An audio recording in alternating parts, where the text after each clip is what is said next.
Hi friends, ఈ వీడియోలో నువ్వుల చిక్కీని చాలా సింపుల్గా ఎలా ప్రిపేర్ చేసుకోవాలో చూద్దాం.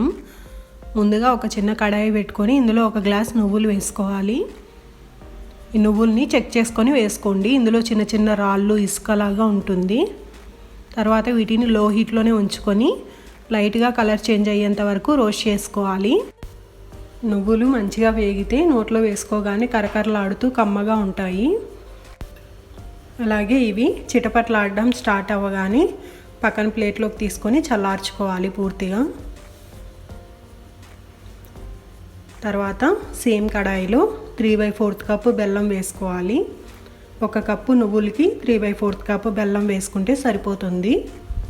తర్వాత ఇందులో 1 టేబుల్ స్పూన్ వాటర్ వేసుకోవాలి. తర్వాత 1 టేబుల్ స్పూన్ నెయ్యి వేసుకోవాలి. తర్వాత దీన్ని మీడియం హీట్లో ఉంచుకొని బెల్లం కరిగించుకోవాలి. ఈ విధంగా బెల్లం మొత్తం కరిగిపోయిన తర్వాత లో హీట్లో ఉంచుకొని బెల్లం పాకం వచ్చేంత వరకు ఈ విధంగా కలుపుకుంటూ కుక్ చేసుకోవాలి. తర్వాత ఒక ఇలాచీ వేసుకుంటున్నాను నేను, క్రష్ చేసుకొని. ఇది ఆప్షనల్, మీకు ఇష్టమైతే వేసుకోండి, వేసుకోకపోయినా పర్లేదు. తర్వాత చెక్ చేసుకోవాలి బెల్లం పాకం వచ్చిందేమో. చూడండి ఫ్రెండ్స్, ఈ విధంగా తీగలాగా ఉంది కదా, ఇంకా కొంచెం టైం పడుతుంది పాకం రావడానికి. ఇంకో 2-3 మినిట్స్ ఈ విధంగా కుక్ చేసుకోవాలి.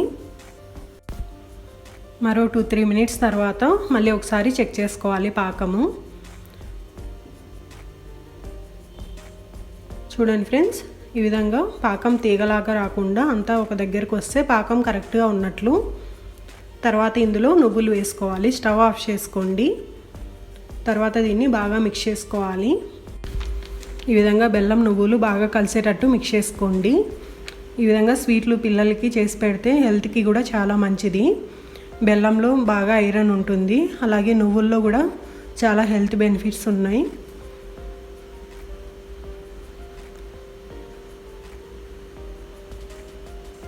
ఈ విధంగా బాగా మిక్స్ చేసుకున్న తర్వాత ఈ ప్లేట్కి ముందుగానే నేను నెయ్యి అప్లై చేసుకున్నాను. ఇందులో ముందుగా ప్రిపేర్ చేసుకున్న నువ్వుల మిశ్రమాన్ని వేసుకోవాలి. తర్వాత దీన్ని స్పూన్తో మొత్తం స్ప్రెడ్ చేసుకోవాలి.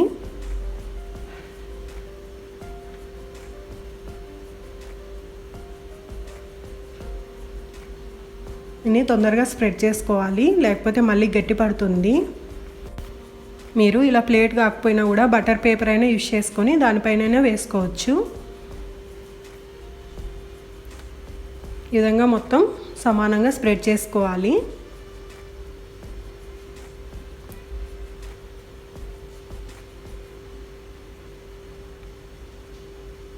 చూడండి ఫ్రెండ్స్, ఈ విధంగా స్ప్రెడ్ చేసుకున్నాను మొత్తం. తర్వాత పైన కొంచెం ఆరిన తర్వాత ఇది ఇంకా కొంచెం వేడిగా ఉన్నప్పుడే ఈ విధంగా కట్ చేసుకోవాలి. మీకు కావాల్సిన షేప్లో కట్ చేసుకోండి. మరి చల్లారితే తర్వాత కట్ చేయడానికి అవ్వదు. పాకం కరెక్ట్గా పట్టుకుంటేనే మనకు కరెక్ట్గా వస్తాయి చిక్కీలు. పాకం పట్టుకునేటప్పుడు మాత్రం జాగ్రత్తగా చూసుకొని పట్టుకోండి, మరీ ఎక్కువ ముదురు పాకం కాకుండా. ఈ విధంగా మొత్తం కట్ చేసుకున్న తర్వాత 15 నిమిషాలు పక్కన ఉంచుకోండి. 15 నిమిషాల తర్వాత తీయాలి, పూర్తిగా చల్లారిన తర్వాత. చూడండి ఫ్రెండ్స్, చాలా ఈజీగా వచ్చేస్తున్నాయి. వీటిని ఒక డబ్బాలో పెట్టి మూత పెట్టేసుకుంటే చాలా రోజుల వరకు ఈ విధంగా గట్టిగానే ఉంటాయి. చాలా టేస్టీగా ఉంటాయి. మీరు కూడా తప్పకుండా ట్రై చేయండి. Thanks for watching friends. మీకు నా వీడియో నచ్చితే సబ్స్క్రైబ్ చేయడం మర్చిపోకండి.